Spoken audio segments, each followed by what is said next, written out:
Good morning, and thank you to our witnesses for being here today.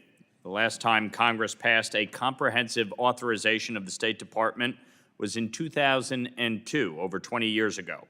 Since then, it has become common practice to reauthorize State Department programs within our legislative vehicles, resulting in a complete lack of transparency on the process and a lack of oversight on what is really going on within the department. Well, we're trying something new this year. Over the next few months, this committee will be using a microscope to examine the efficacy of the State Department and pass the first authorization in over 2 decades. This will allow Congress to exercise its constitutional oversight duties and ensure that executive agencies are being good stewards of U.S. taxpayer dollars, that every dollar and every diplomat is working in alignment with American foreign policy and its interests. My subcommittee has jurisdiction over the State Department's Near Eastern Affairs Bureau, the Counterterrorism Bureau, and the State Department's Bureau of Management. This hearing, the first one of the subcommittee, focuses on M Branch, and more specifically, the Bureau of Administration within M Branch. And I cannot think of a more appropriate place to begin.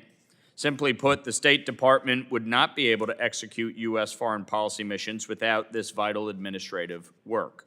The administrative side of M Branch is responsible for states' entire acquisitions, procurement, and logistics services. It oversees real property management for the State Department and even the department's library and knowledge management systems. Given the significance of these responsibilities, the Bureau of Administration should execute its role with precision, prioritizing efficiency and effectiveness in its service delivery. However, that standard has not been upheld in its entirety. The Bureau of Administration has faced significant challenges, from personnel attrition to long delays in standing up systems to poor management. And when the State Department's administrative services fail, so too does the State Department's ability to carry out the critical work of securing American interests and priorities abroad.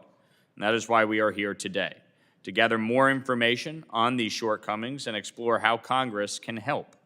I think it's also important to point out the role that A Branch has in advancing efforts to improve cost effectiveness and bring accountability to government spending. This Bureau can be a force for good if we do the job right. The State Department allocates approximately $11 billion to $13 billion annually on contracts for goods and services, with the majority of expenditures occurring at the Washington level. As the nexus for the department's acquisitions and procurement, the Bureau of Administration is uniquely positioned to advance new policies promoting cost effectiveness and reform. From reevaluating contracting procedures and policies to ensuring we have the appropriate personnel in place to procure and oversee the acquisition of goods and services for the department, this subcommittee will examine every legislative avenue to ensure sharp and streamlined State Department spending procedures. I am confident this hearing will bring the subcommittee more clarity on the challenges faced by the Bureau of Administration's work, and really where Congress can come in, work together in a bipartisan way, and make government more efficient for the American people.